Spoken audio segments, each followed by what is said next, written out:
Mesdames, nous avons les voitures que vous adorez. Réservez votre essai chez Caravenu, partenaire de Femmes de Foot.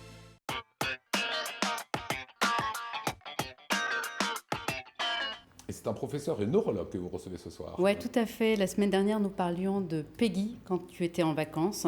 Peggy souffre de sclérose en plaques. Bah oui, quand même, il y en a qui bossent. Elle est soutenue par 2 amies, Anne-Caroline et Céline. Elle se prépare pour le raid des Alizés. C'est fort, c'est courageux. Professeur de 16, vous la connaissez. Merci d'être là.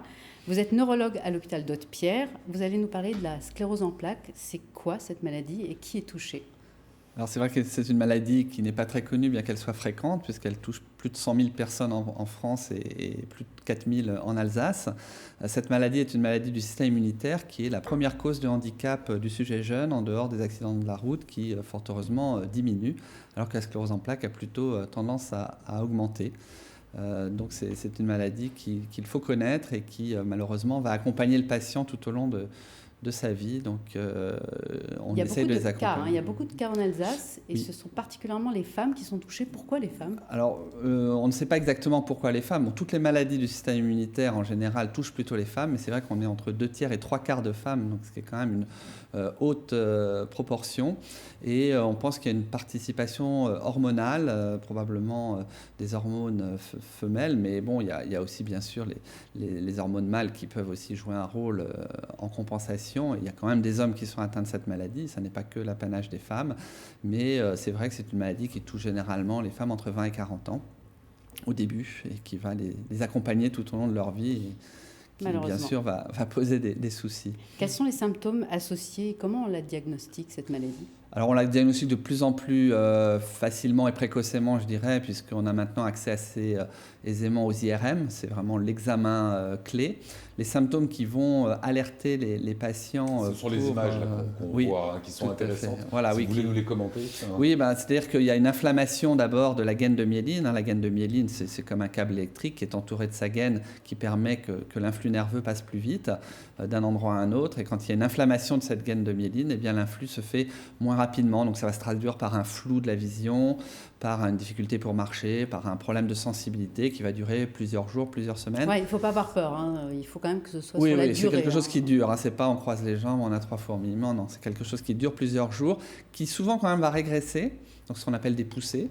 Et c'est l'accumulation éventuellement de ces poussées et leurs séquelles éventuelles qui vont... Donc il faut diagnostiquer assez tôt. Vous dites que l'impact pour le patient est plus sur la qualité de vie d'ailleurs que sur l'espérance même de vie. Oui, quand on regarde globalement les populations atteintes de sclérose en plaques, la population malade vit jusqu'à des 60, 70, 80 ans. Comme la population générale, il y a très très peu d'impact sur l'espérance de vie. En revanche, c'est la qualité de vie qui, clairement, au fur et à mesure des années, peut être impactée parce qu'on marche moins bien, parce qu'on est fatigué, parce qu'on a des douleurs, parce que le cerveau et la moelle épinière commandent à peu près tout. Donc finalement, quand il y a des séquelles, ce qu'on essaye au maximum d'éviter, eh bien, il peut y avoir, bien sûr, ce qu'on appelle après le handicap. Vous parlez de la fatigue, c'est très important parce qu'au contraire, il faut faire du sport. Voilà. Tout à fait, c'est une des choses qu'on a appris très récemment, puisque par le passé, on avait plutôt tendance à s'économiser, à dire ce que je ne fais pas le matin, je vais pouvoir le rattraper le soir, et c'était totalement faux. Et un peu à l'instar de ce qu'on voit chez les sportifs de haut niveau qui arrêtent de faire du sport, eh bien c'était un peu la même chose. Les patients arrêtaient de faire de l'activité physique, finalement étaient de plus en plus fatigués. Donc on a promu au sein de notre association Alsace-CEP, on a créé un programme CEP et Sport vraiment pour promouvoir et l'exemple de ce que font Peggy Lapassé et d'autres patientes qui ont également fait le raid des Alizés cette année est assez exemplaire dans ce domaine. Ouais, il faut savoir quand même que chez le professeur de 16, il y a des filles qui font des marathons et des semi-marathons. On voit les images. C'est plutôt... Tout à fait, on a 3 patientes qui ont participé aux courses de Strasbourg, qui ont fait le semi-marathon des courses de Strasbourg. C'est une belle école de vie. Vous dites que comme c'est une maladie chronique, il faudrait qu'elle soit remboursée pour le soutien psychologique, au moins au début de la maladie. C'est important ça. Oui, on a passé une convention avec l'Agence régionale de santé et les caisses d'assurance maladie, justement pour que l'accompagnement psychologique, alors pas tout au long de la maladie, parce que c'est très long, mais au moment des points de rupture, comme l'annonce diagnostique, comme le début d'un traitement, comme des poussées ou des échecs de traitement, les patients puissent être accompagnés sur le plan psychologique, et l'association participe également à ces soutiens en groupe ou individuel. Et du coup, vous êtes le responsable scientifique d'Alsace-CEP. Ça, c'est important. Vous pouvez nous dire un mot sur Alsace-CEP ?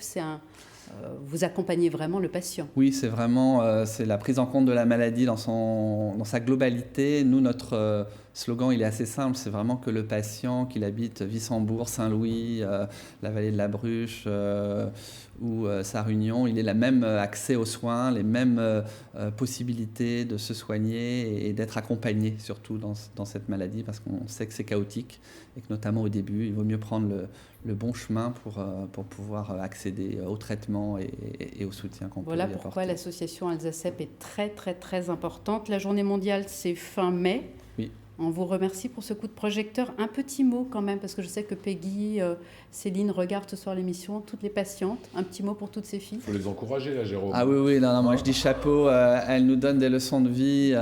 Je me suis levé à 2h du matin lors des Jeux Olympiques de Rio parce que j'avais une patiente qui a nagé le 100 mètres nage libre et qui est en fauteuil.